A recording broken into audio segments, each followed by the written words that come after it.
Un saludo a todos y a todas. Bienvenidos, bienvenidas a esta sesión de Aula Americana. Hoy tenemos con nosotros al historiador Edgar Soriano Ortiz. Es egresado de la carrera de Historia de la Universidad Nacional Autónoma de Honduras y tiene un bachillerato en teatro por la Academia Nacional de Arte Dramático.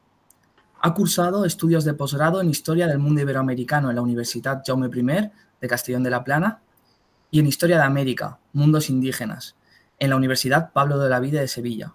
Su experiencia laboral ha sido como gestor cultural, consultor, profesor de la UNA, analista político, ensayista, profesor de teatro y columnista.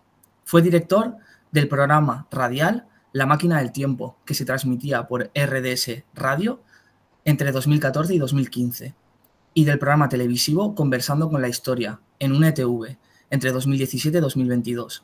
Es autor del libro 1812, La rebeldía popular de Tegucigalpa en el contexto de los levantamientos centroamericanos entre 1809 y 1812. Actualmente es el director de la Dirección de la Marina Mercante de Honduras. Bienvenido, Edgar. A continuación nos expondrá una comunicación titulada Tegucigalpa y Comayagua durante la independencia de 1821. Adelante, Edgar, cuando quiera. Un gusto saludarles. Buenos días aquí en Tegucigalpa. Los que están en España, pues son las 18 horas. En primer lugar, pues agradecerle al profesor Manuel Chus, ¿verdad? Por la invitación a compartir en este espacio y por ser una persona que ha estado, bueno, toda su vida académica generando estas sinergias, estos espacios comunicacionales con los académicos de todo nuestro subcontinente. Y pues también con mucho recuerdo, ¿verdad?, sobre aquellos años cuando estuvimos en Castellón de la Plana y que compartimos con otros compañeros de la región y fue un proceso de mucho aprendizaje. Y también en lo personal, pues muy contento de estar compartiendo esta presentación de historia que en mis últimos años no ha sido muy común estar en el tema específico de la historia porque, como ya se mencionó acá, estoy ocupando un cargo administrativo en el Estado, lo que me ha hecho pues hacer como una especie de pausa, inclusive en mi cátedra en la universidad, donde trabajo en la licenciatura de Historia. Este tema de las independencias, pues específicamente fue lo que fuimos nosotros a la UJI a reflexionar, a conocer, a reflexionar, a generar estos vínculos y sobre todo porque justamente fuimos en el contexto de los bicentenarios, el inicio de los bicentenarios aquí en el continente americano. Debo de confesarles que mis preferencias por el estudio de la historia no solamente son en el periodo de las independencias, que evidentemente pues he estudiado este periodo, pero también he abordado otros temas de la era liberal en Honduras, sobre las guerras civiles en Honduras, ¿verdad?, y sobre los contextos políticos en Honduras en la transición del siglo XIX al XX. Esos han sido quizás los temas donde más me he concentrado en los últimos años. Pero evidentemente el tema de las independencias es un tema para nosotros muy importante.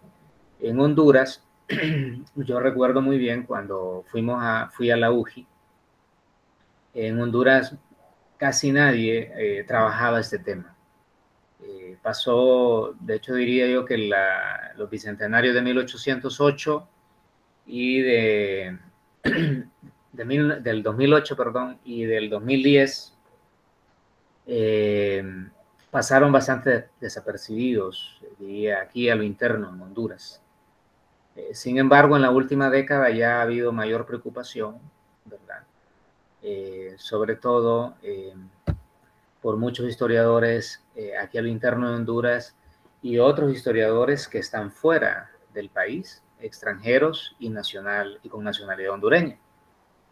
Tenemos algunas historiadoras que están en Costa Rica, que han estado como Lizette Payne, Huetel García Buchar, que han estado muy interesadas en este periodo y en los inicios de la República de Honduras.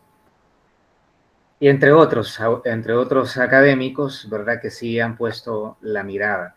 Por otro lado, en la carrera de historia, lo que nosotros le llamamos taller de historia de Honduras, que es una especie de práctica colectiva, hacia el año 2019, 20, 21, 22 y todavía actualmente, pues estamos viendo el tema de los bicentenarios, porque nos acercábamos al 2021 y pues la carrera de historia tomó la decisión de que este trabajo, este esfuerzo de práctica de los estudiantes, coordinado por los profesores de la carrera de historia, se materializaran en distintos temas relacionados con el contexto de independencia. Así que de los que recuerdo ahora, pues se trabajó el tema de los municipios, en los temas parroquiales, hay varios temas, varios enfoques que se le dieron al contexto de 1821.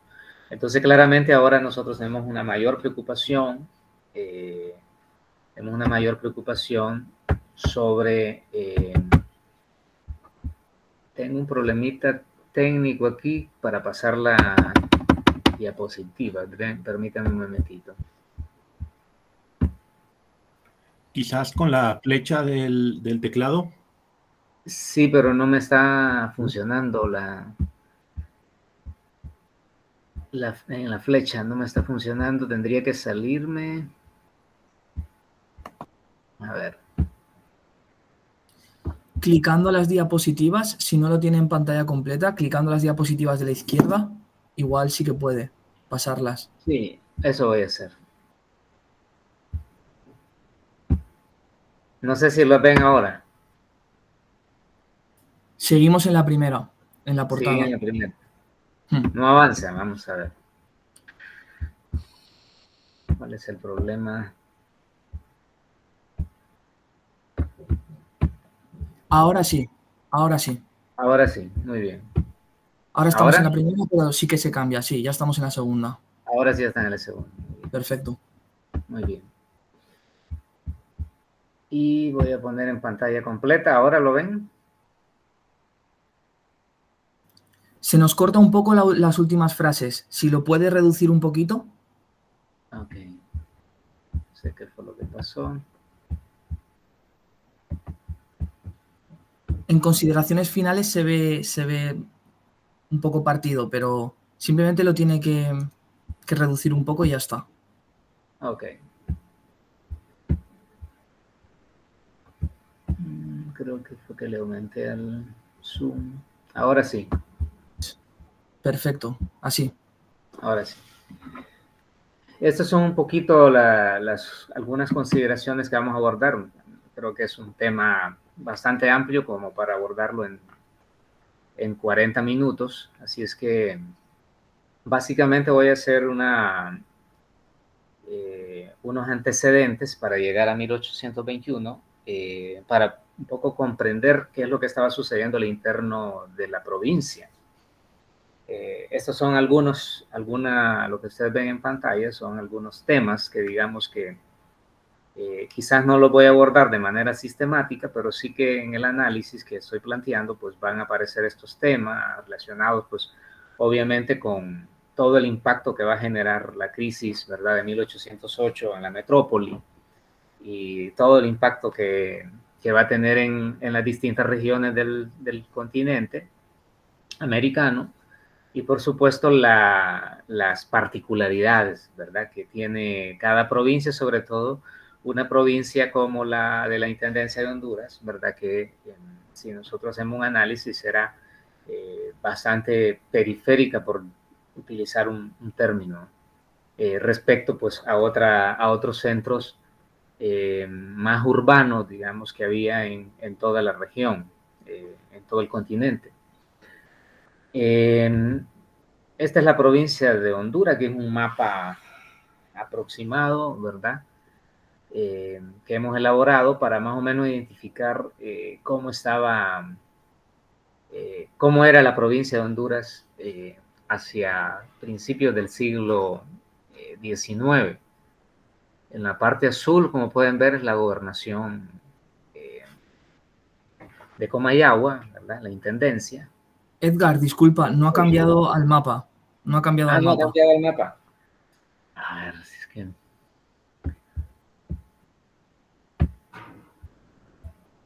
A ver. ¿Ahora? Ahora sí. Sí, muy bien. En el mapa, como pueden ver, la parte azul, pues es la gobernación, la intendencia. Luego, en un color morado, aparece la alcaldía mayor de Tegucigalpa. Sería, pues, donde estamos en Tegucigalpa, poco la parte oriental y hacia el Pacífico.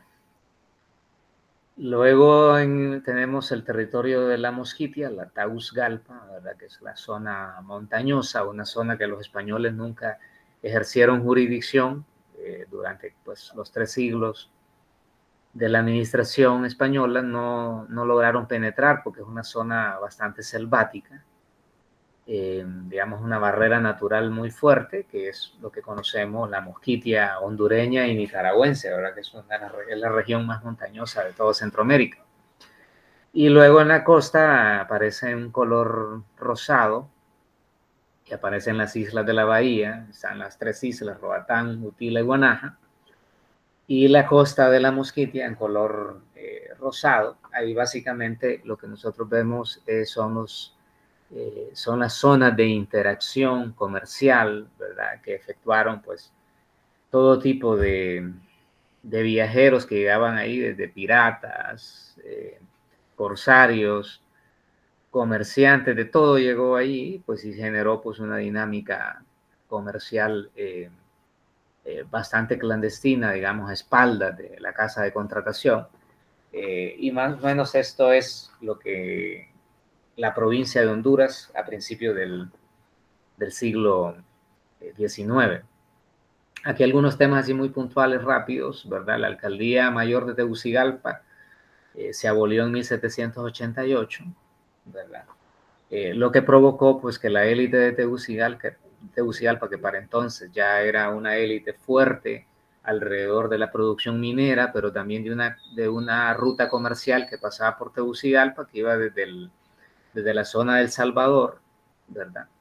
Y el Pacífico hacia los puertos del norte, sobre todo a principios del siglo XIX.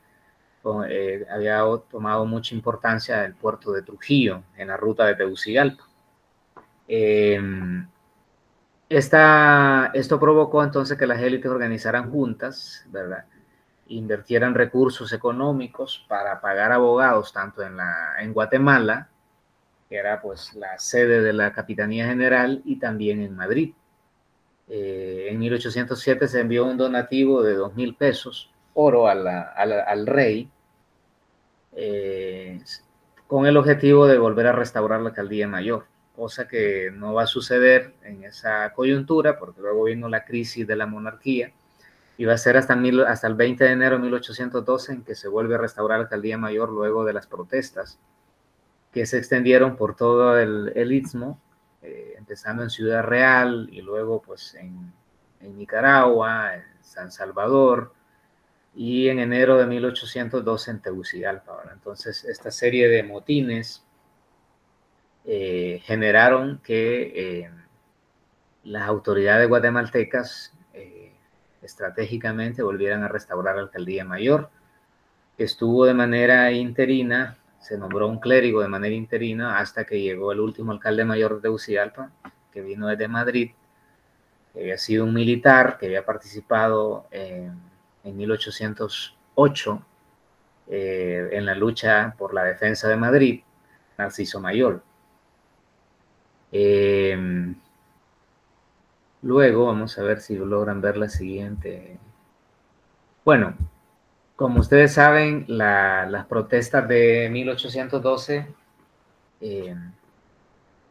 fueron autonomistas. La historiografía nuestra, regional y aquí nacional, pues siempre argumentaban de que lo que había sucedido en estas protestas, sobre todo del 11 y el 12, habían sido los primeros gritos de independencia, y ese ha sido un poco el concepto mítico que se usó por lo menos en la historiografía liberal, que tuvo mucho peso casi durante todo el siglo pasado aquí en nuestro país.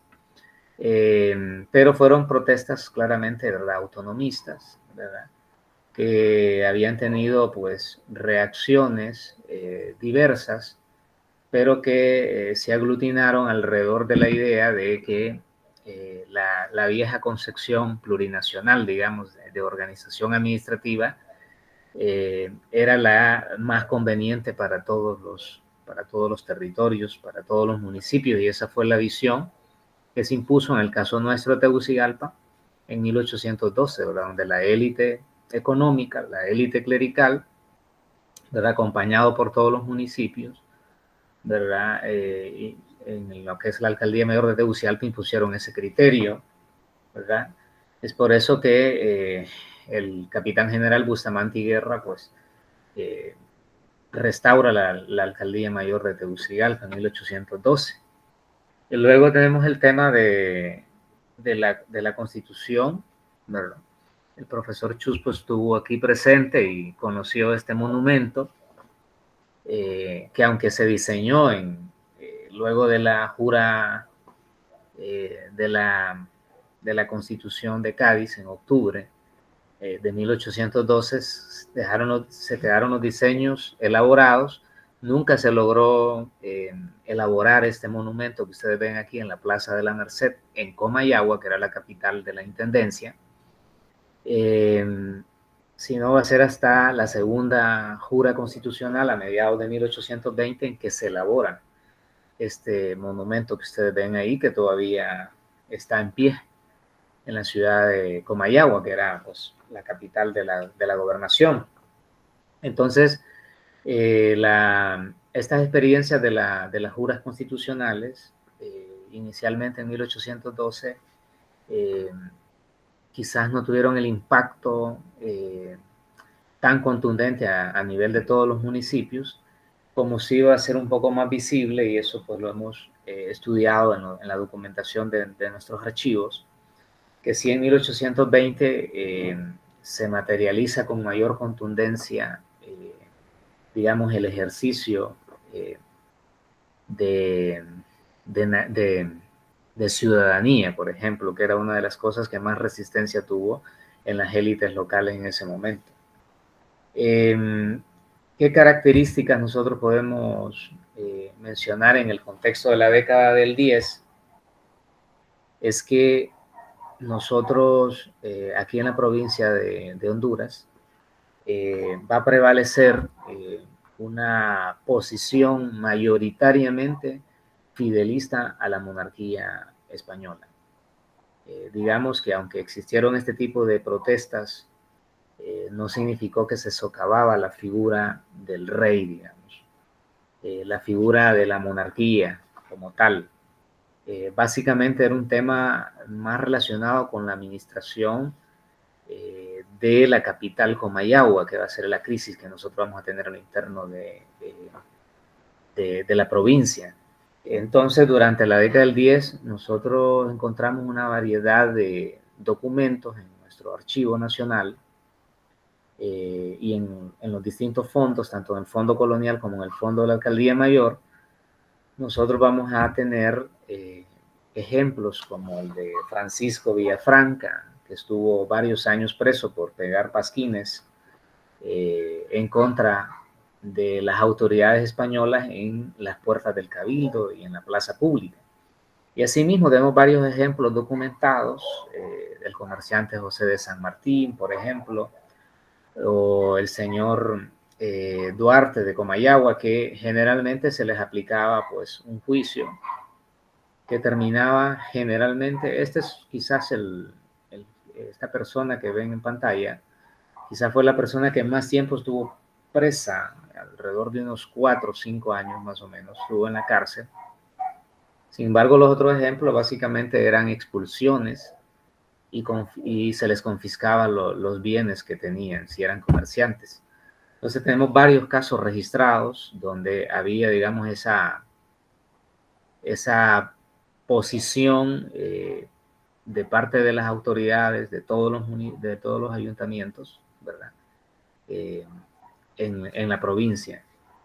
Asimismo, otro ejemplo aquí que tenemos en pantalla, este es de 1815, de septiembre, de octubre de 1815, y básicamente aquí, en resumen, lo que se está mandando al alcalde, ¿verdad?, de Tegucigalpa, le está ordenando a los vecinos iluminación, ¿verdad?, y de casas y calles para celebrar la victoria. Se puede encontrar en el archivo varios documentos similares a este en distintos momentos donde se motivaba a la gente, ¿verdad? Se le informaba a la gente que había insurrecciones lejanas, muy lejanas, ¿verdad? Entender esa visión muy localista, lo que pasaba en México, lo que pasaba en el sur de América, se veía como algo muy lejano. Sin embargo, pues generalmente se le informaba a la gente y se hacía a través del ritual público, a través de la festividad pública, como podemos ver este ejemplo de celebración, ¿verdad? Como pueden ver ahí, de la victoria de las armas españolas sobre Morelos y los demás sediciosos que han sido prisioneros, decía esta ordenanza de celebración pública de Tegucigalpa en 1815.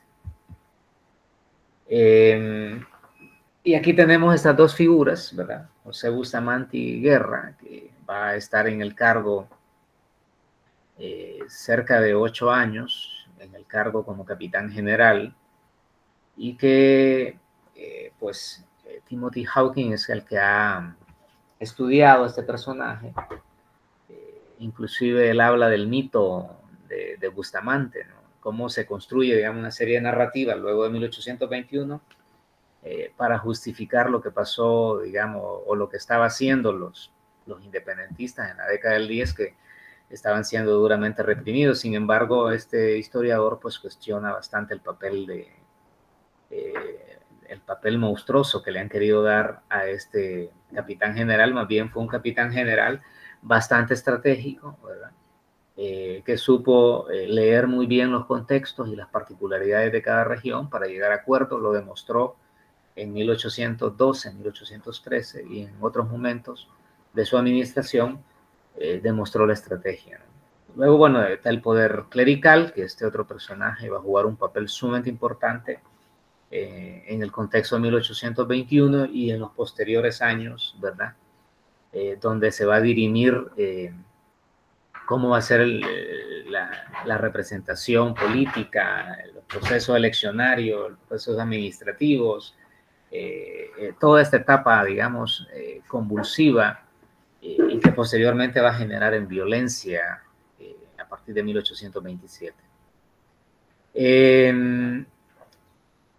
Para entrar ya a 1821, nosotros vamos a identificar que aunque se restauró la alcaldía mayor de Tegucigalpa y que aparentemente Tegucigalpa recobraba la autonomía, porque la conflictividad de las dos ciudades, de Tegucigalpa para 1820, todavía en el 21 todavía no tiene título de ciudad, sigue siendo una villa que se le había conferido en 1768, seguían manteniendo esa rivalidad, ¿verdad?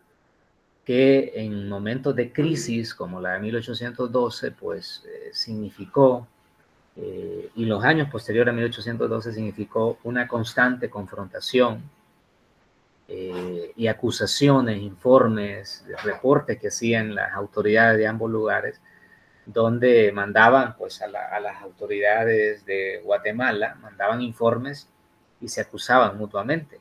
El alcalde mayor de Tegucigalpa, que ocupó después de 1812, Juan Francisco Márquez, era acusado por Comayagua de no pagar impuestos por los yacimientos de mina que él tenía por 18 años. Y así vamos a encontrar un fuego cruzado entre ambas ciudades. Entonces, cuando nosotros nos ubicamos en 1820, vamos a ver claramente que aunque la alcaldía mayor se había restaurado, Comayagua sigue en una posición exigiendo subordinación de Tegucigalpa y tratando de llevar mayor control que ya lo venía ejerciendo, por ejemplo, cuando se había eliminado la alcaldía mayor de Tegucigalpa, Comayagua llevaba mayor control y registro porque había trasladado la caja de rescates que se había creado para incentivar la minería hacia Comayagua. Asimismo, Comayagua había impuesto un decreto de herraje al ganado vacuno.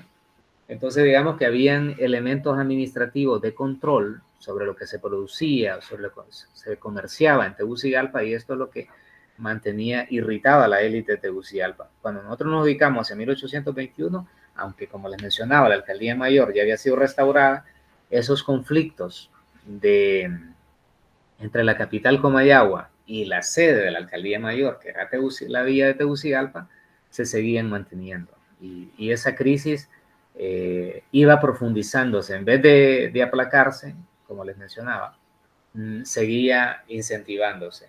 Cuando nosotros nos ubicamos en 1820 y principios del 21, nosotros vamos a encontrar al último alcalde mayor de Tegucigalpa, don Narciso Mayol, que muere en marzo de 1821, pero que le había tocado ser un funcionario que había llegado de España con una visión desde afuera. Sin embargo, llega a Tegucigalpa y le toca enfrentarse internamente dentro de Tegucigalpa y también con Comayagua a conflicto con la élite. Nosotros vamos a ver a Narciso Mayol a principios de 1821 confrontado con Dionisio Herrera, que había sido un funcionario que había trabajado como secretario con él. Ya había una confrontación con este funcionario local que era de la alcaldía mayor, Dionisio Herrera, el que posteriormente se va a convertir en primer jefe de Estado de Honduras. Don Narciso Mayol muere luego a mediados del 20, perdón. Como ustedes saben, habían llegado las noticias de la segunda jura constitucional de Cádiz, luego del levantamiento de Riego en Sevilla. Entonces, Dionisio Herrera, en esa administración de Narciso Mayol, tomó, digamos, mayor relevancia porque va a asumir bastante el control de la Diputación Provincial. Y eso va a hacer entonces que le haga mucho contrapeso al alcalde mayor, don Narciso Mayol. Por el otro lado, en la sede de la capital, en Comayagua, pues el último intendente, gobernador, era José Tinoco Contreras, quien mantenía pues una posición hacia principio, mediados de 1821, de seguir incentivando esa posición capitalina de subordinar a Tegucigalpa y de controlar a Tegucigalpa. Entonces, las dos jurisdicciones claramente estaban confrontadas en este contexto, en una disputa que es muy particular de muchas regiones del continente, donde, digamos, estas administraciones locales, provinciales, se enfrentan a las capitales, ¿verdad? Ya lo habíamos tenido casi una década atrás, pues en los levantamientos del 11 y el 12 en toda la región. Entonces, esa visión de Tegucigalpa de tener autonomía seguía bastante vigente. Entonces, como todos sabemos, el plan de Iguala ya se estaba trabajando, pero se manejó inicialmente básicamente a nivel de élite en Guatemala. Y por eso nosotros vamos a encontrar a la familia Isinena carteándose con Iturbide durante todo el proceso del plan de Iguala, antes de llegar a septiembre de 1821.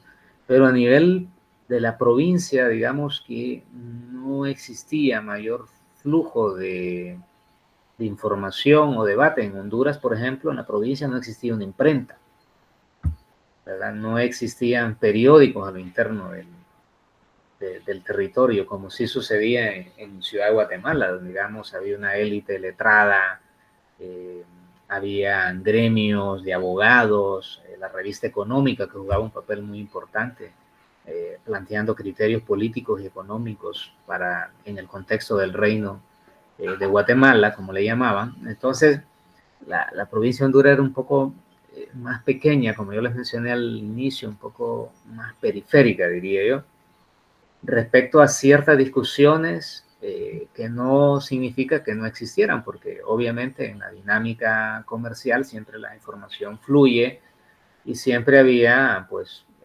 miembros de las élites, ¿verdad?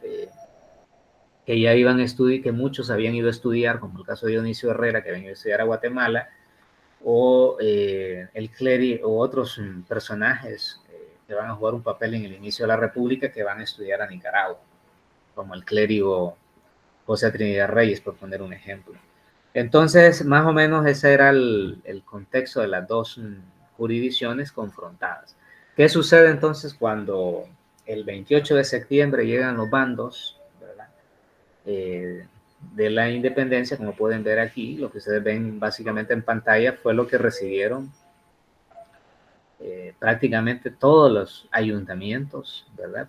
Primero pues llegaban a las sedes principales, provinciales, ¿verdad? Y luego estas eran las encargadas de redistribuirlas a los demás ayuntamientos más pequeños, aledaños a las jurisdicciones, ya sea de la Alcaldía Mayor de Tegucigalpa o en el caso de la gobernación. Y esto más o menos era básicamente lo que recibían en los distintos municipios.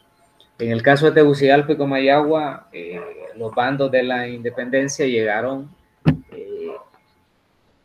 el 28 de septiembre, el mismo día llegaron a ambas ciudades, pues y se inició todo el proceso tradicional que ustedes conocen, ¿verdad? Que era preparar el proceso de juramento, ¿verdad? Con el ritual donde obviamente participaba la, la iglesia, y como en este documento de 18 puntos, pues queda bien plasmado el tema de, en el punto número 10, de que la religión que se va a profesar es la católica, ¿verdad? Y eso queda muy bien plasmado. ¿Qué sucede entonces en Tegucigalpa y Comayagua al momento de que reciben estos pliegos de la independencia y luego se hace pues todo el proceso de juramento, el ritual público, la festividad pública que correspondió, ¿verdad? Que hay pues hay crónicas de este tipo de rituales que se practicaron en su coyuntura, pero ¿qué viene después? ¿Cómo se asume? ¿Cómo asumen las dos jurisdicciones esta proclama, esta acta de independencia? Tegucigalpa se adhiere a la proclama de la independencia el 15 de septiembre de 1821, pero dejando por sentado de que ellos hacen una adhesión hacia Guatemala y desconocen autoridad de Comayagua. Y Comayagua lo hace de manera distinta. Comayagua se adhiere a la independencia, pero rechaza tener vínculo con la capital de Guatemala y exige la subordinación de Tegucigalpa a la capital como parte de este territorio de la provincia de Honduras, de la gobernación de Honduras. Básicamente vemos estas dos posiciones que van a ser las que van a determinar la contradicción política y de representatividad en los siguientes meses. ¿Qué es lo que va a suceder entonces? Que ante el respaldo que le da Guatemala a Tegucigalpa, Comayagua entonces prepara sus tropas para subordinar militarmente a Tegucigalpa. Y Tegucigalpa obviamente prepara tropas, inclusive recibe ayudas que vienen desde Guatemala, y aquí va a aparecer haciendo funciones públicas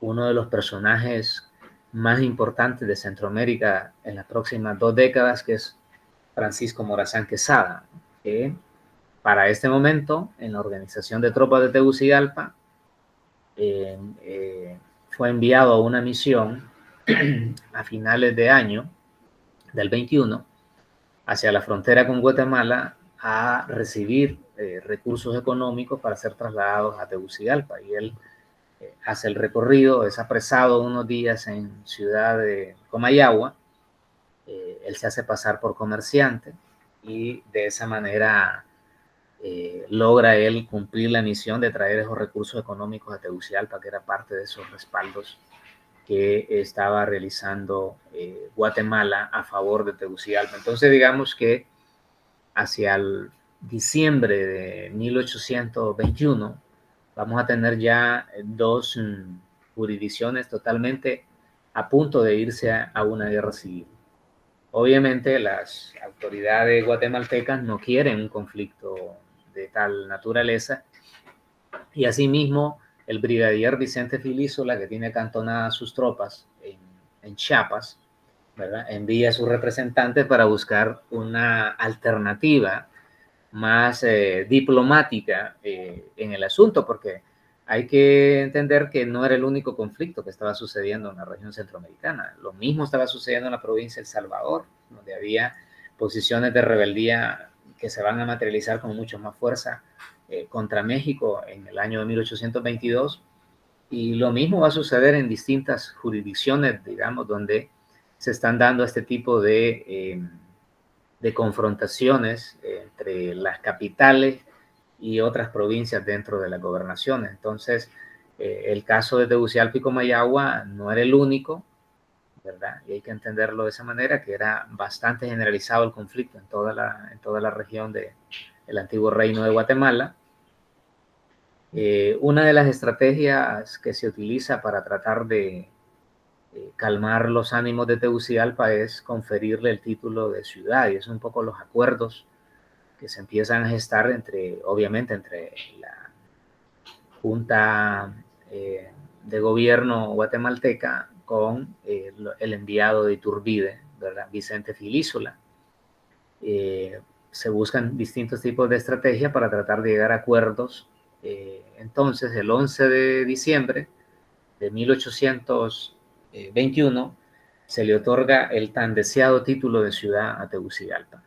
Y entonces, eso también hace que Tegucigalpa sienta que obtiene un triunfo, ¿verdad?, político al conferirle el título de ciudad. Y ese va a ser, digamos, el panorama hacia principios del siguiente año, del 22. Ya vemos que los acuerdos están siendo un poquito más contundentes en la capital Guatemala, y eso va a permitir y se empieza a allanar el camino en enero del 22 a lo que va a ser la anexión y la organización de la representatividad, que esto era también un tema de conflicto y de desacuerdos de cómo iba a ser la representatividad en México una vez que se inicia el proceso de anexión a México. ¿Qué es lo que viene después? Pues una anexión a México que va a durar más de un año, cerca de año y medio, digamos, y como ustedes saben, hacia mediados del 22, en la segunda mitad del año del 22, Iturbide da un paso y se convierte en emperador, situación que no va a durar mucho porque ya ustedes conocen la historia. Iturbide es derrocado y viene todo este proceso, y Centroamérica entonces el 1 de julio de 1823 se separa. Las dos ciudades confrontadas, pues les diría que no van a ceder, digamos, que no va a haber una tranquilidad o un acuerdo, digamos, de gobernabilidad o de llevar pues una fiesta en paz, digamos, entre ambas ciudades. Este conflicto en la historia republicana de Honduras va a prevalecer a través de las décadas hasta 1880. Estamos hablando casi 60 años después, que es cuando definitivamente se hizo el traslado de la capital de Comayagua a Tegucigalpa. Pero en esa inmediatez, digamos, en esa incertidumbre, en ese localismo, cómo construye, digamos, las bases de su gobernabilidad y su representatividad, cómo construir, digamos, estructuras republicanas en este territorio disperso centroamericano.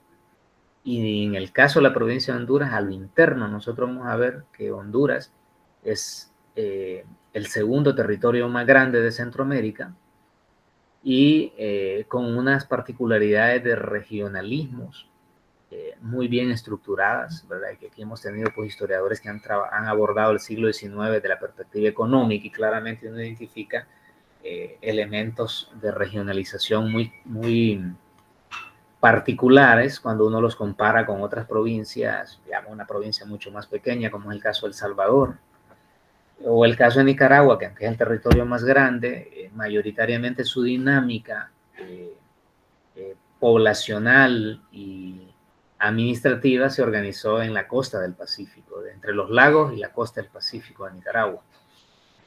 Entonces, esos desacuerdos de Tegucigalpa y Comayagua van a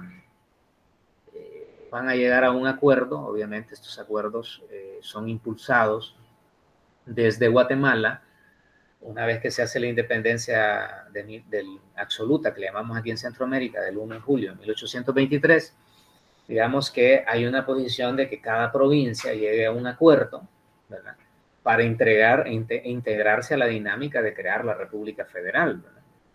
Para lograr eso se necesita llegar a acuerdos de representatividad internos de las provincias que permitan pues allanar el camino a darle legitimidad política a lo que se está construyendo en el proceso constituyente, que es la República Federal, y que se va a materializar en 1824 con la Constitución del 24, la Constitución Federal. Entonces, este personaje que está aquí es Pedro Nolasco Arriaga, fue el primer presidente del Congreso Constituyente de Honduras, y él era de Comayagua, representaba a Comayagua, y entonces ahí se dio el pacto histórico que nosotros conocemos en 1824, que es la instalación del primer Congreso y Proceso Constituyente de Honduras en el municipio de Cedros, que es una jurisdicción intermedia, es un pequeño pueblo minero que está ubicado entre la jurisdicción de Tegucigalpa y Comayagua. Para que ustedes entiendan, Tegucigalpa y Comayagua, la distancia son 80 kilómetros, no es una distancia tan lejana. Entonces, más o menos, Cedros está a la mitad del camino entre ambas jurisdicciones, y es precisamente por eso en Cedros donde se desarrolla este proceso, que quedó integrado al interno de la provincia de Honduras de la siguiente manera: Comayagua, Tegucigalpa, Choluteca, Olancho, Santa Bárbara, Gracias, que cuando hablamos de Gracias, la ciudad de Gracias, que está ubicada en el occidente de Honduras, y no Gracias a Dios, que es el territorio de la Moquiti, Lloro, Catacama y Trujillo. De esa manera, ustedes pueden ver, quedó integrada el proceso constituyente, y las dos jurisdicciones confrontadas llegan a un acuerdo de gobernabilidad, ¿verdad? Y se elige a Dionisio Herrera, que era el de la Diputación Provincial de Tegucigalpa, como primer jefe de Estado de Honduras. Así más o menos se vivió el proceso de manera lo más superficial que yo les puedo compartir a ustedes, ¿verdad? Con unas consideraciones finales, ¿verdad? Mencionar pues que la historiografía, como yo lo mencionaba al inicio, contemporánea, estudia la crisis monárquica para entender las continuidades que habían en la dinámica política y la transición política, ¿verdad? Porque recuerden ustedes que la Constitución de Cádiz va a ejercer una influencia bastante fuerte, digamos, en todo este proceso transitorio. Generalmente la historiografía hablaba de la experiencia estadounidense y el tema de la Revolución Francesa, y siempre se ponía como los grandes referentes. No podemos desconocer que eran referentes, sin embargo, a lo interno y en toda, digamos, la dinámica, la Constitución gaditana sí jugó un papel sumamente importante en la influencia política y de representatividad política, ¿verdad? Otros elementos que nosotros estamos estudiando es el fidelismo a la monarquía, ¿verdad? Que una cosa era el tema del autogobierno, y otra cosa era que las élites locales, provinciales, estaban hablando de independencia. Creo que son temas y mitos que se han ido destruyendo en los últimos años, ¿verdad? Para poder tener un entendimientos un poco más claros desde las experiencias más locales, más regionales, que nos permitan tener un diálogo histórico mucho más profundo de este proceso, ¿verdad? Eso es más o menos lo que yo les quería compartir. Sé que la idea era ver la experiencia de aquí, desde adentro, desde la provincia de Honduras, hacia afuera, y sobre todo porque generalmente la historia de Centroamérica hay que agradecerle a muchos profesores actuales, ¿verdad? Como la profesora Bendaño, ¿verdad? O otros historiadores de afuera, ¿no? Ya menciona Hawkins aquí, Pollack, Jordana Dean, entre otros, ¿verdad? Y aquí mismo en Honduras nosotros hemos tenido pues a Elizabeth Payne, que ha estado trabajando bastante y aportando, digamos, en este contexto que nos permite entender no solo la provincia de Honduras, sino las demás provincias de lo que había sido la Capitanía General de Guatemala. Porque yo recuerdo, profesor Chus, cuando nosotros fuimos el grupo, yo era el único centroamericano, por cierto, y en pláticas con los demás compañeros que habían de México y de los demás países de Sudamérica, casi nada conocían sobre la historia de Centroamérica y mucho menos de la historia de Honduras.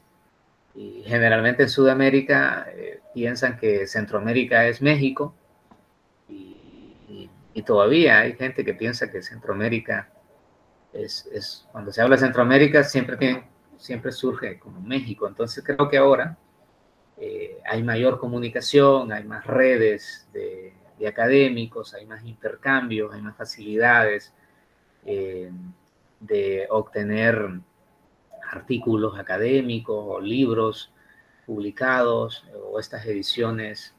El profesor Chus ha editado muchos libros de muchos historiadores de la región y esto pues nos da mayores insumos para conocer nuestra historia y tener mejores estrategias pues metodológicas y conceptuales que nos permitan conocer nuestra historia. No sé si lo dejamos por ahí porque ya son las 10:51, para que aprovechemos los próximos minutos.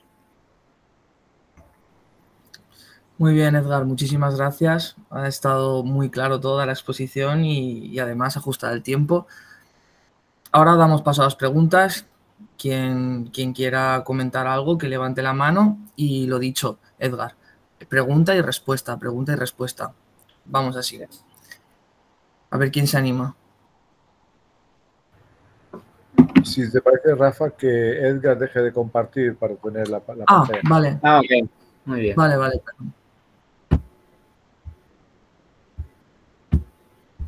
Ahí deje de compartirme. Muy bien. Si no, empiezo yo, lanzo así 2 cositas que me he apuntado y luego ya... Yo, Edgar, te quería preguntar por el monumento que has enseñado de Comayagua. Me ha parecido entender que era un monumento constitucional.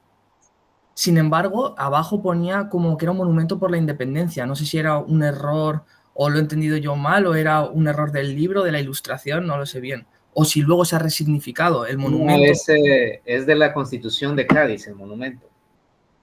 El monumento fue elaborado, fue diseñado porque hay archivos del diseño. El diseño fue elaborado en el 12, a finales del 12, por lo que sabemos, pero se construye, que aquí tengo estos diseños, no sé si logran ver en mi pantalla. Es exactamente esta imagen, el diseño del 12, pero que se logra construir hasta el 20. Y el profesor Chus comentaba, ¿se acuerda, maestro, allá en Comayagua, el pasado mes de julio, sobre que este monumento había sobrevivido una vez que retornó el rey en el 14, pero realmente es que este monumento se construye hasta el 20, no existió en el 12. ni en la dinámica del retorno del rey.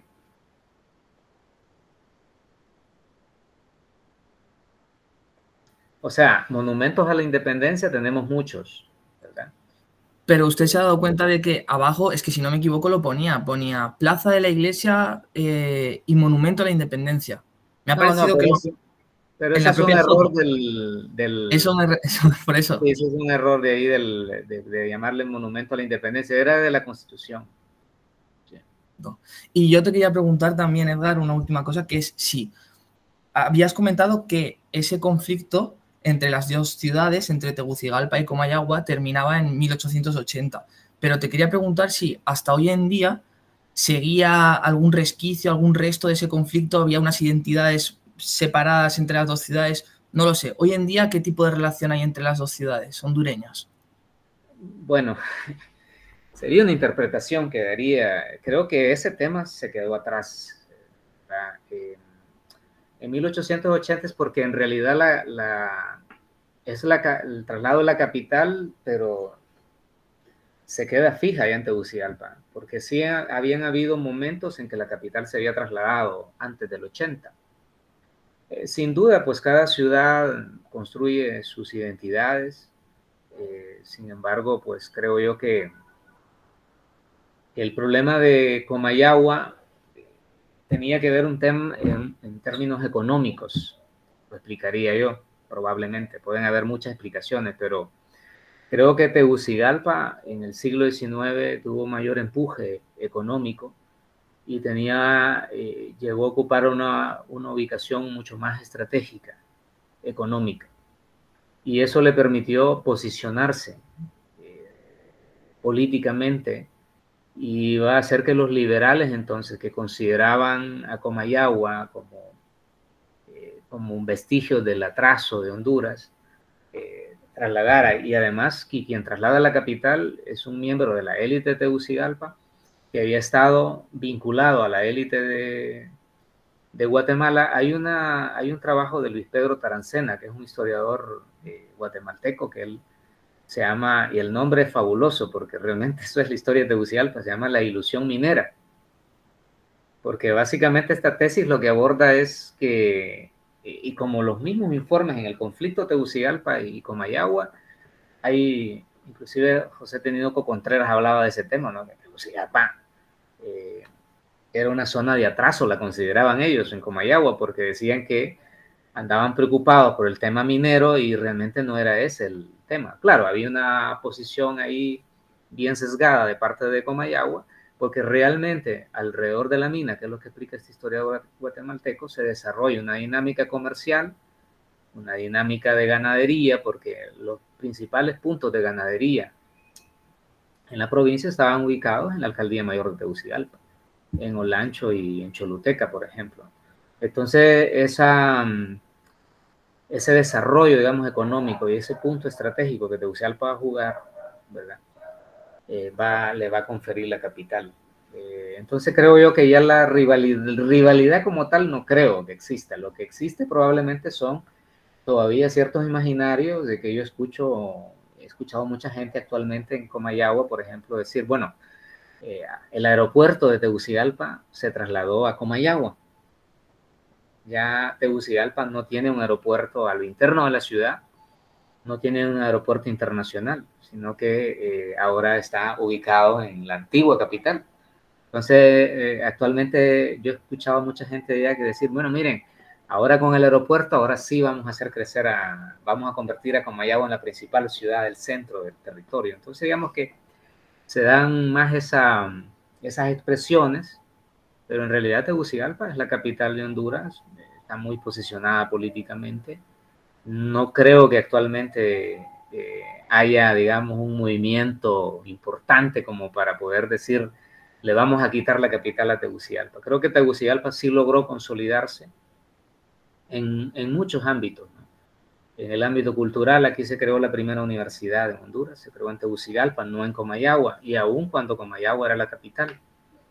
Entonces, diría que ahí lo dejaría yo, que no existe tal rivalidad ahora. Es un tema más para los historiadores que puedan hacer un trabajo, porque no conozco que exista un trabajo. Yo sé que hay una historiadora, Navarrete, que también trabaja en la universidad, que ha hecho un trabajo desde la perspectiva urbana, ¿verdad? Y que obviamente en algunas etapas de su trabajo, pues, hace referencia a este conflicto. Sin embargo, no conozco un trabajo que aborde todo el conflicto, que sería fabuloso que lo trabajáramos. Un conflicto de un siglo más o menos que duró. De acuerdo, pues Ibisami, si quiere. Sí, muchas Veo gracias, a Rafa. mi amiga Solange por ahí. Solange fue compañera mía allá en la UJI. Muchas gracias, Rafa. Muchas gracias, Edgar. La presentación ha sido buenísima, ¿no? Sobre todo yo creo que por estos dos elementos que señalabas tanto al principio como al final de tu presentación, ¿no? El conocimiento que pocas veces tenemos sobre la región, ¿no? Yo que vengo formada de una historiografía también cubana y donde muchas veces hay mucho silencio, ¿no? Sobre casos específicos y una centralización de temas y de investigaciones sobre temas, por ejemplo, quizás más cercanos a México, etcétera, ¿no? Entonces, bueno, esto que tú nos dices de cómo se ha ido enriqueciendo, nutriendo, mirando hacia otras perspectivas también la historiografía nicaragüense, a mí me parece, hondureña, disculpa, a mí me parece fundamental. Y yo tengo dos cuestiones que me gustaría un poco escucharte, ¿no? También como para seguir justo, ¿no? Enriqueciendo lo que sabemos. Yo que trabajo específicamente en municipios y que me ha sido fabuloso que ilustraras con actas capitulares, ¿no? Estos dos ejemplos que pones, al menos dos ejemplos, donde se ve justo la voz muchas veces de las élites, de los grupos, no solo hacia dentro de la ciudad, sino el ejemplo que pones, ¿no? Cómo llegan noticias y cómo se discuten noticias sobre las independencias, por ejemplo, en otras regiones, dentro del ayuntamiento, y esto, a final de cuentas, está también, yo creo, formando parte de esa práctica de ciudadanía que tú dices que hubo tanta resistencia, ¿no? Entonces, por ahí va un poco mi primera pregunta. ¿Qué más pudiste ver, por ejemplo, en actas? Porque al final de cuentas, esa ciudadanía que viene o que viene muy bien respaldada también y fundamentada con Cádiz, con la Constitución gaditana.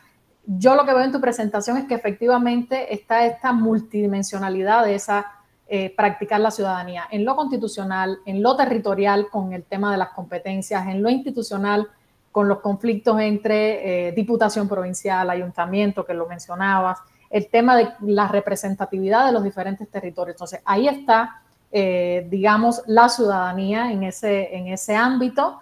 Sin embargo, quisiera ver algún otro ejemplo que nos ilustres de cómo tú lo ves y sobre todo porque me llama la atención que el tema que no tienen imprenta, porque hay muchas de las representaciones de esa parte discursiva o narrativa de la ciudadanía, muchas veces en cuanto a fuente, la hallamos, la rastreamos en prensa, ¿no? Entonces me llama la atención de que no haya una imprenta, entonces quizás qué papel están jugando otro tipo de espacios que nos dejan fuentes escritas como las actas capitulares y donde probablemente se esté discutiendo o se esté viendo eso que tú llamas como un ejercicio resistente a la ciudadanía que está llegando también impulsada constitucionalmente, ¿no? En este sentido.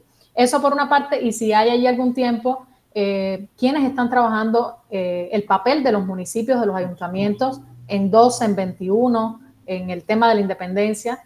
Bueno, a mí me interesaría mucho saber algún autor que sí lo esté trabajando desde tu territorio, ¿no? Sí, bueno, creo que hay varios autores aquí. Por ejemplo, la profesora que ya mencioné, que es ya jubilada, creo que ahora viaja más seguido a Honduras, ella es hondureña, doña Ethel García Buchar, ¿verdad? Que ella pues ha trabajado estos temas aquí a lo interno sobre el tema de la representatividad política, ¿verdad?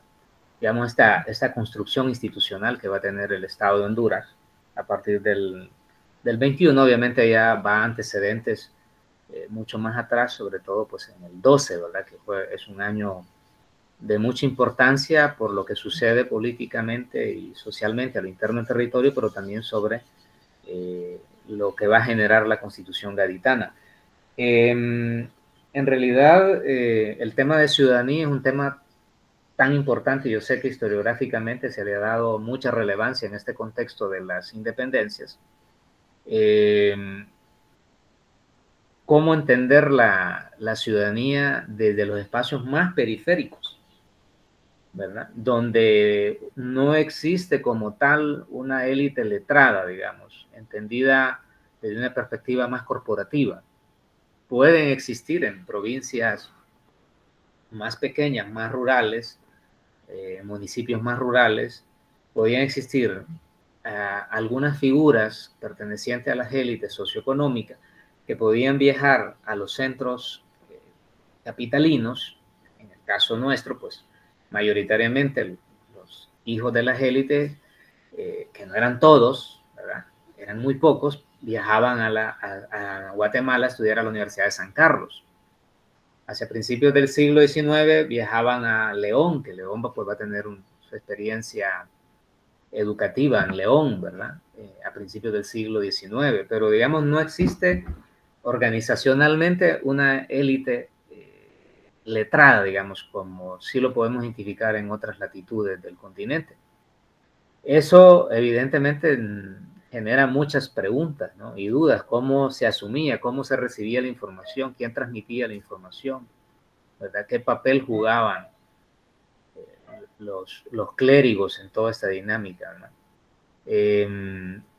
Yo recuerdo que en algo que yo escribí sobre las Cortes de Cádiz, creo que por ahí lo incluí, tengo un ejemplo, hay varios ejemplos bien interesantes de 1820 al respecto de la ciudadanía, porque ¿qué dice la Constitución de Cádiz? Que todos nos volvemos súbditos del rey, ¿no? Todos somos parte, ¿no? De esa gran comunidad española, si lo decimos de esa manera.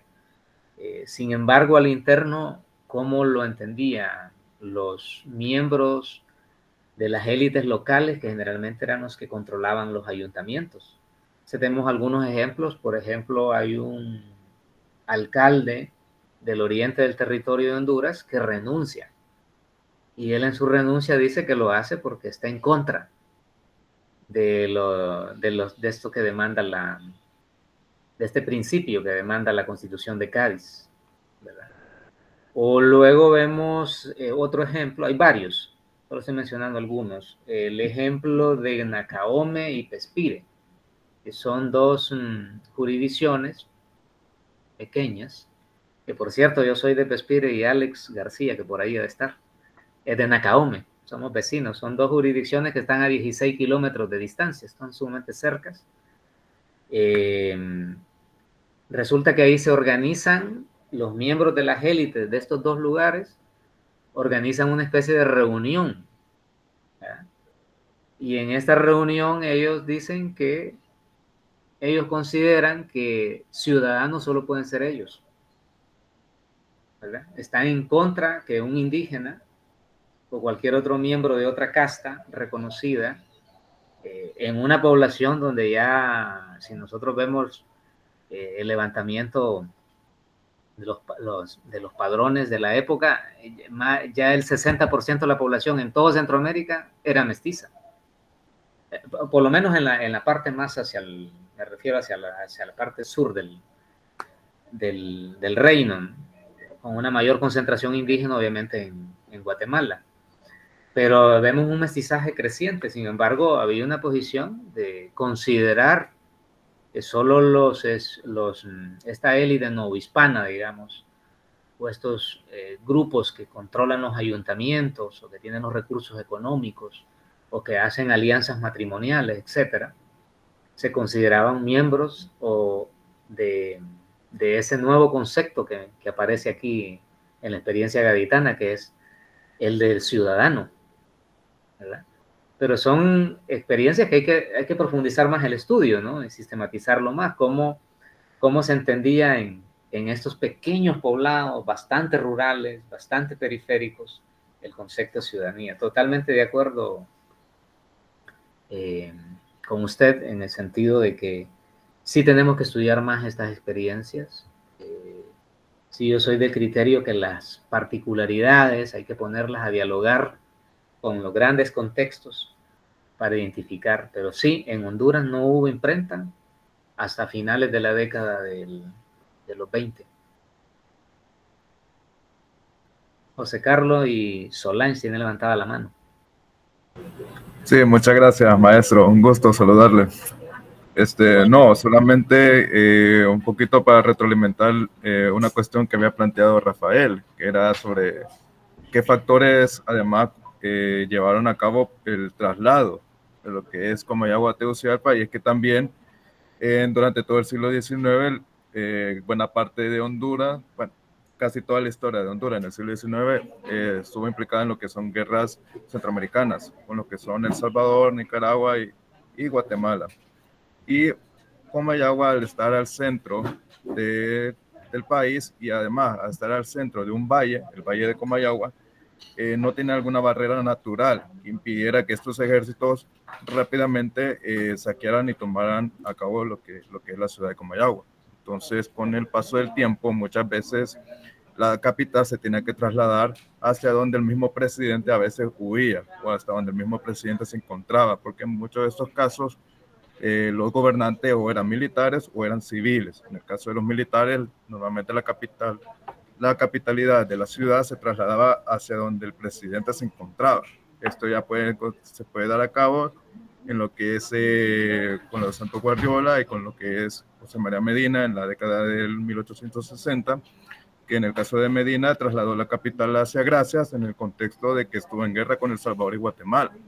Y por otras razones también, muchos de estos también se encontraban en que el presidente, bueno, en el caso de Santos Guardiola, que fue asesinado en 1862, el vicepresidente en turno, Victoriano Castellanos, se encontraba en El Salvador. Entonces él tomó posesión del gobierno en una vía en las afueras de Comayagua, cerca de la frontera entre El Salvador y Honduras. Entonces, para ese momento se convirtió en la capitalidad.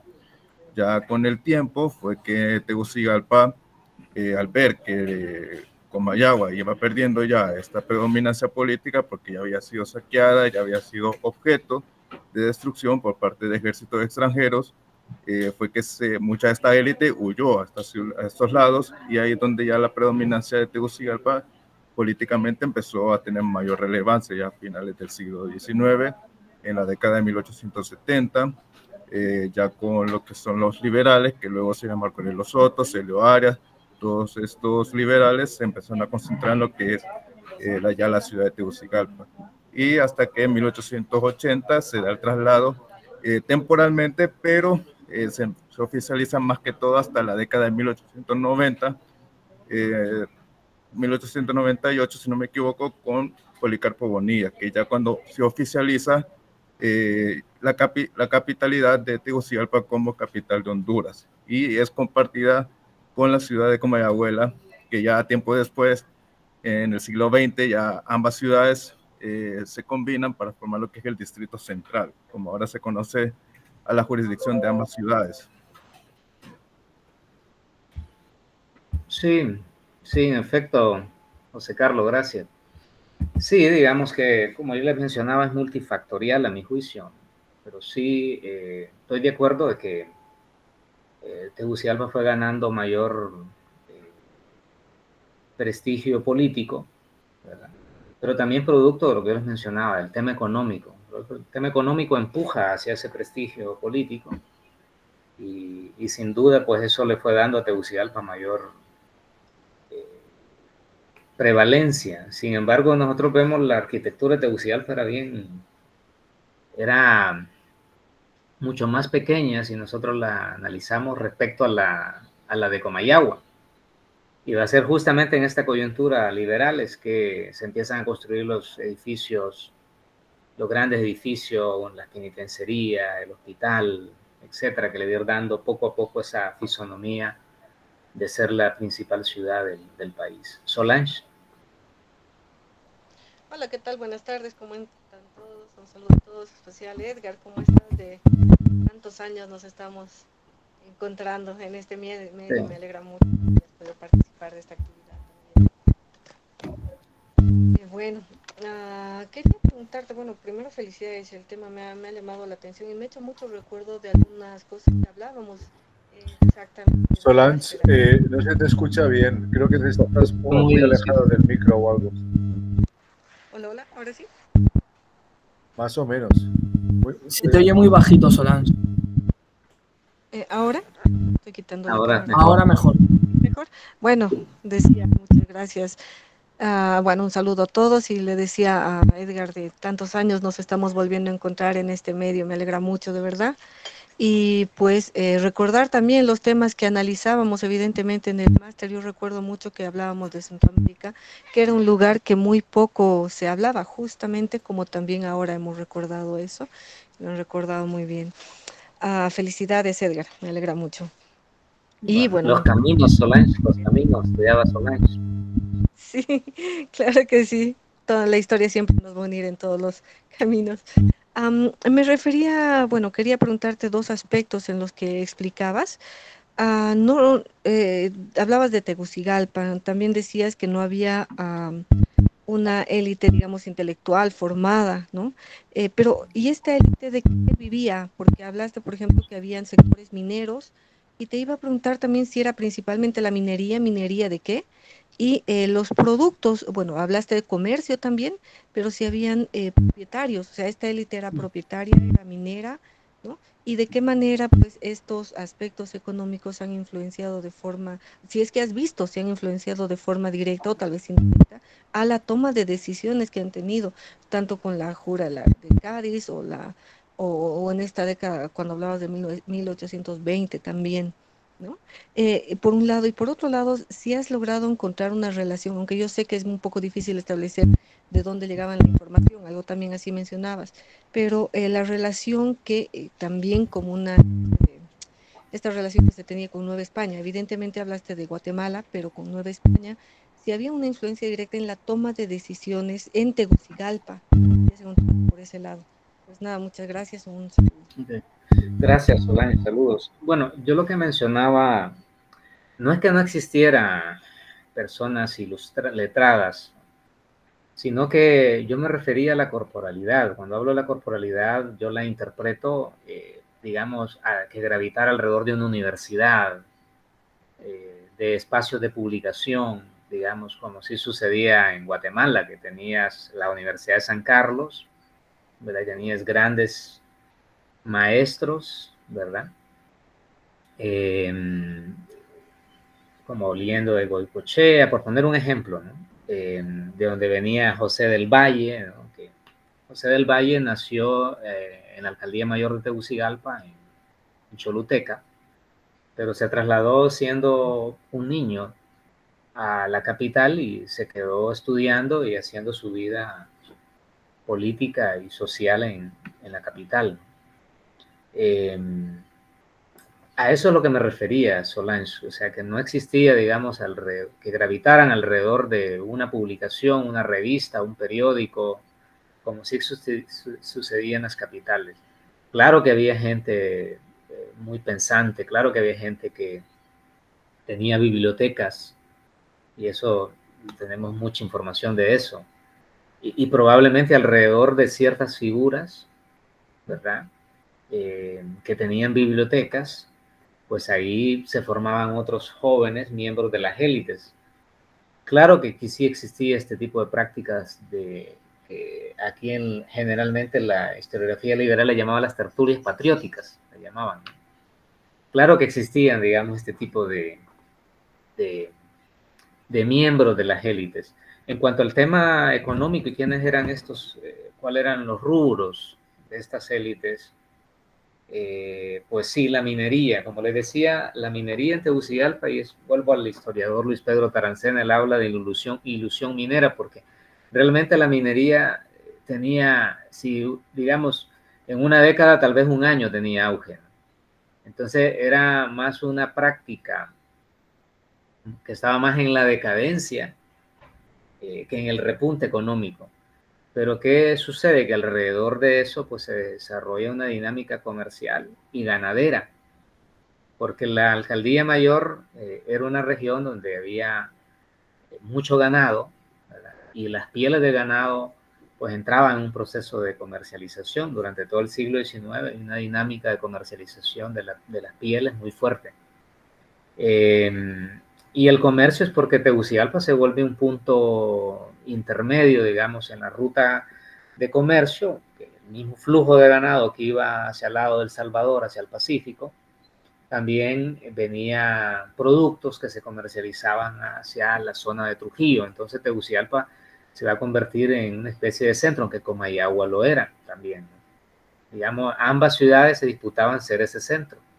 Sin embargo, Tegucigalpa, alrededor de la minería y alrededor de la ganadería, digamos que fue generando esos espacios muy fuertes. Cuando se abolió la alcaldía mayor de Tegucigalpa, nosotros vemos como las élites de Tegucigalpa, y hay un montón de familias ahí, los Iría, ¿verdad?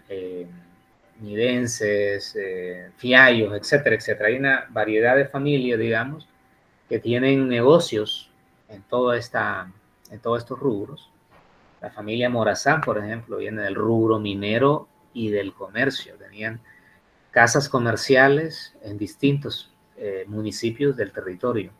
Entonces, digamos que esa era un poco la dinámica, y Tegucigalpa estaba justamente en el centro. Se empieza a convertir como una especie de capital, que ya lo era de la alcaldía mayor, ¿no?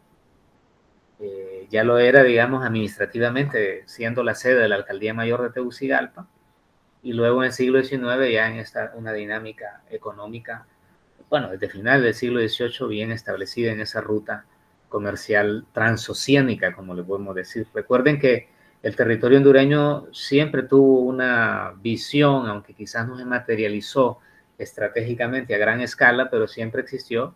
Y hablando de Alex, que creo que está por acá, y el libro que mencionaba el maestro Chu sobre historia de la navegación en Honduras, pues él habla como desde el siglo XVI los españoles intentaron hacer una ruta por el territorio hondureño, ya que Honduras tiene una serie de valles, ¿verdad?, que se conectan unos con otros, ¿verdad?, solo limitados por pequeñas franjas montañosas, pero que es lo que nosotros actualmente en Honduras le llamamos el Canal Seco, y que actualmente en Honduras existe una autopista de 4 carriles, ¿verdad?, que va desde el sur de Honduras, por todo este canal seco que le llamamos, hasta Puerto Cortés, que actualmente es nuestro principal puerto. Entonces, pero ya de por sí Honduras, igual que Nicaragua, ocupaban, digamos, desde el periodo de la administración española, ocupaban pues ese importante punto, o sus territorios eran vistos como principales puntos para generar esta ruta comercial. Entonces creo que esto ya se practicaba hacia inicios del siglo XIX. Tegucigalpa entonces ya ocupaba un papel muy importante. Entonces, digamos, los miembros de las élites Solange eran exactamente ellos, y generalmente los hijos de estos grupos económicos eran los que iban a Guatemala a estudiar, posteriormente a León, Nicaragua. Y en 1845 se empieza el proceso de crear la universidad en Tegucigalpa, que es lo que es la Universidad Nacional Autónoma de Honduras. No capté muy bien lo otro que decía Solange. Lo de la relación con Nueva España para la toma de decisiones, tal vez. Bueno, es que realmente la capital de la Capitanía General era Guatemala, ¿verdad? Y ahí sí estamos hablando que hay pues grandes familias económicas, digamos que ahí están los mayores intereses económicos, como por ejemplo la familia Isinena, la familia Piñol, digamos, eran las familias más adineradas de lo que se le llamó el Reino de Guatemala, que se utilizó bastante ese nombre para referirse a la Capitanía General. Tenían su universidad, tenían su revista económica, los periódicos. En 1820 va a haber un debate muy fuerte previo a la independencia del 21 entre el periódico El Amigo de la Patria, que dirigía José Cecilio del Valle, y que tenía una posición más calculadora respecto a segregarse de España, y don Pedro Molina, que dirigía el otro periódico. Si me ayuda Alex o Carlos, si me ayudan con el nombre, que lo olvidé, el periódico, el Constitucional, ¿cómo se llamaba el periódico de don Pedro Molina? Entonces, que sí tenía una posición más favorable a que se gestara un proceso segregacionista. Este debate estoy hablando en 1820, entonces digamos que era ese poder político, intelectual y económico, los definitorios. O sea, Iturbide mantuvo cartas en secreto con la familia Isinena de Guatemala, que era la familia más rica del reino, y mantuvo clandestinamente el auditor constitucional, ya me lo aclaró Alex, sí, el editor constitucional en el periódico Pedro Molina, que sí era más favorable al proceso de segregación de 1821. Entonces, todo se negociaba con la capital. Aquí en estas provincias, la información se recibió hasta el 28 de septiembre de 1821. O sea, estamos hablando 8 días después, si no me equivoco. No, un poco más creo, ¿no? Casi 2 semanas después. Se recibió la información de la proclama. Entonces, en todo caso, donde se definían donde se van a definir las grandes decisiones políticas alrededor de la independencia va a ser en la ciudad de Guatemala. Muchas gracias. A la orden.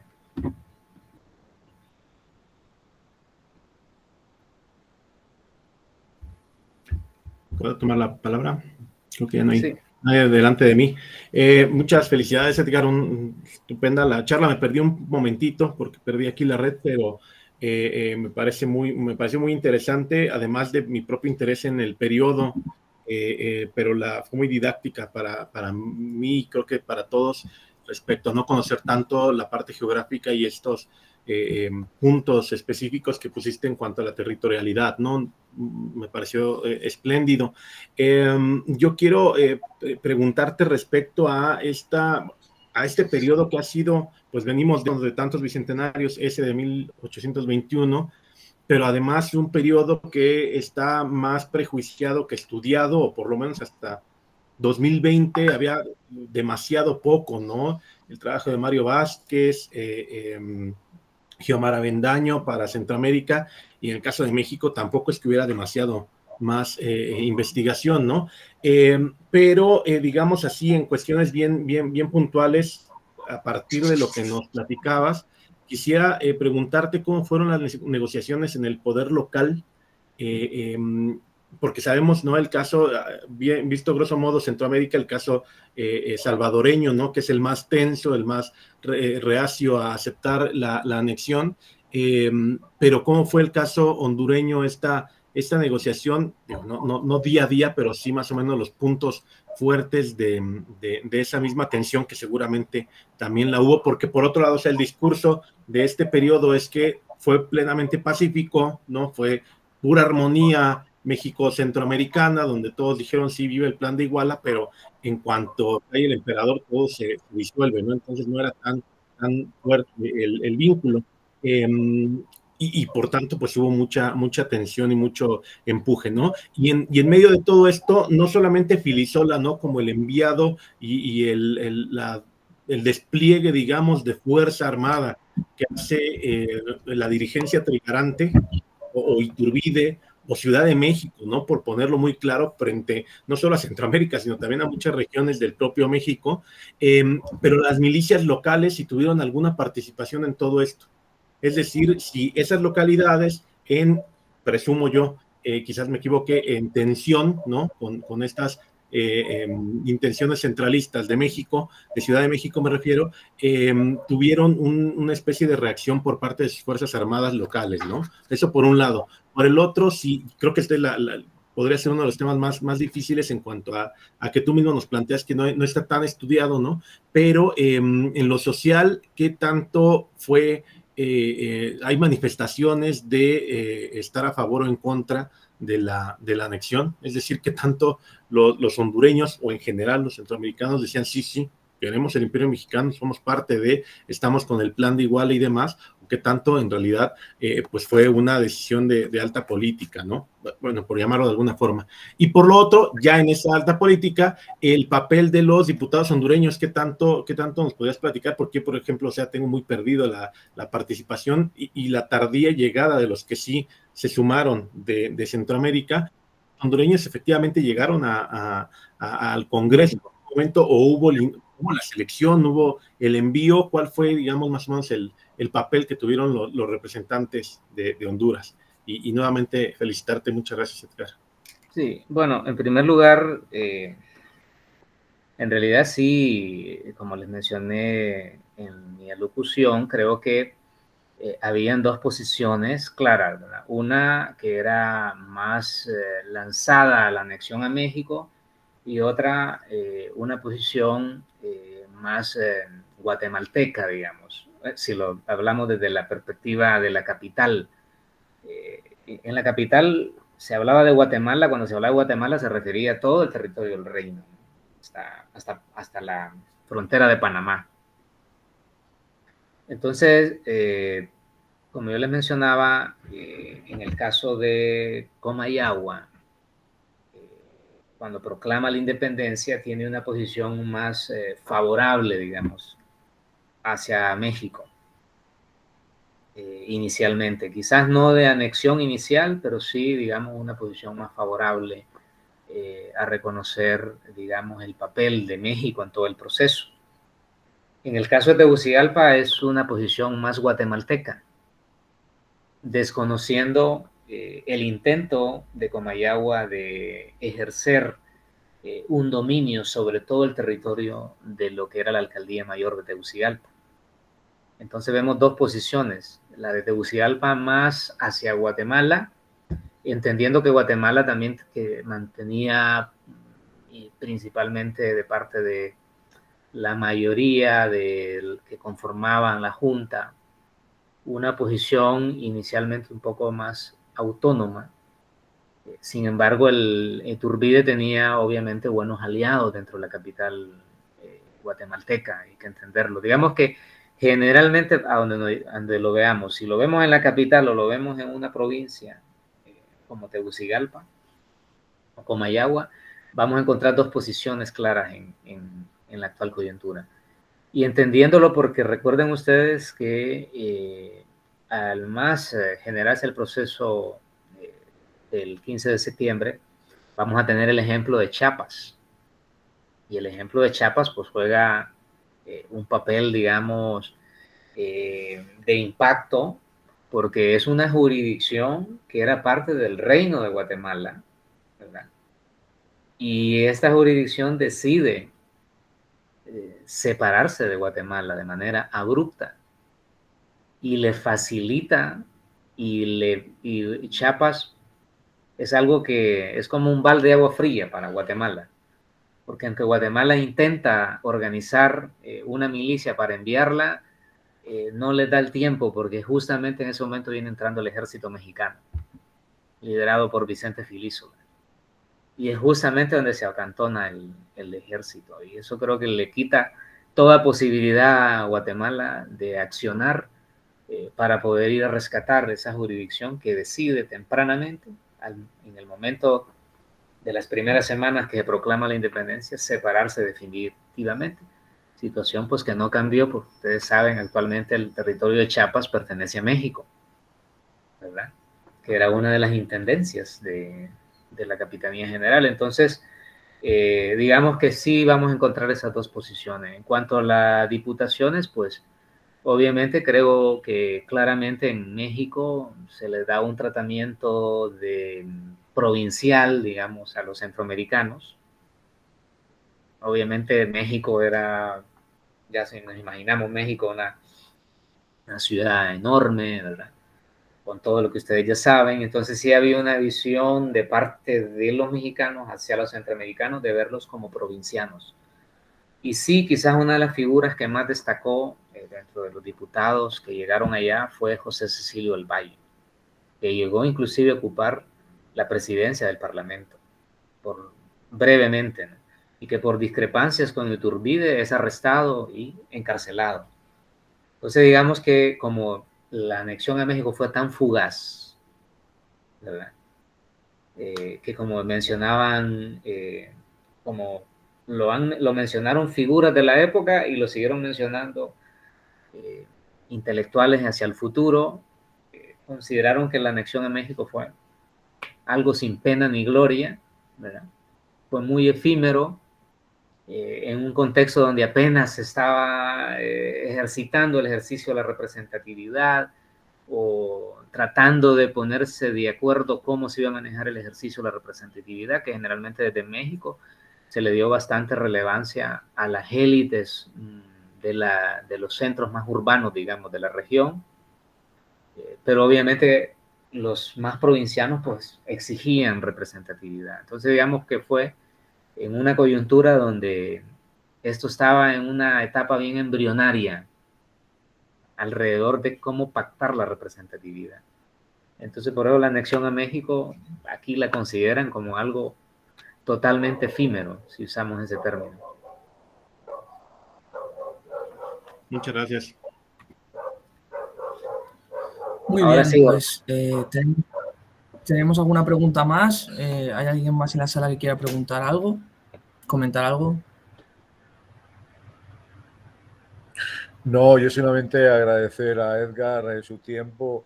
Ha estado fantásticamente la explicación, también el debate y las preguntas que se han registrado. Y no quisiéramos robarle ya más tiempo. Sabemos que está muy ocupado y que hoy es día laborable, como lunes, en parte vacacional, pero solamente en España, en una parte de Europa y en el resto no.